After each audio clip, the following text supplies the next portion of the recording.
ప్రముఖ నటుడు నటికిరాటి రాజేందర్ ప్రసాద్కు కేంద్ర ప్రభుత్వం పద్మశ్రీ పురస్కారానికి ప్రకటించడంపై ఆయన హర్షం వ్యక్తం చేశారు. ఇది తన పూర్వజన్మ సుకృతంగా భావిస్తున్నానని, తన జీవితంలో ఈ రోజును ఎప్పటికీ మర్చిపోలేనని అన్నారు. ఈ మేరకు సోమవారం ఆయన ఒక ప్రకటన విడుదల చేశారు.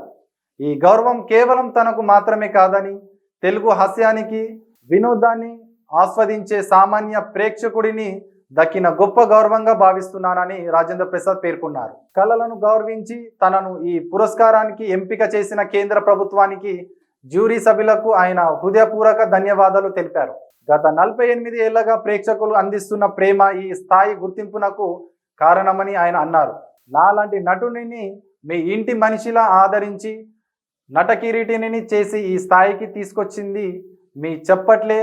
ఆ రుణం నేను ఎప్పటికీ తీర్చలేను అని రాజేంద్ర ప్రసాద్ భాగవద్వేతం వ్యాఖ్యానించారు. తనను ఎప్పుడూ నవ్విస్తూ ఉండమని దీవించిన ప్రేక్షక దేవుళ్లకు శిరస్సు వంచి నమస్కరిస్తున్నట్లు ఆయన తన ప్రకటనలో పేర్కొన్నారు.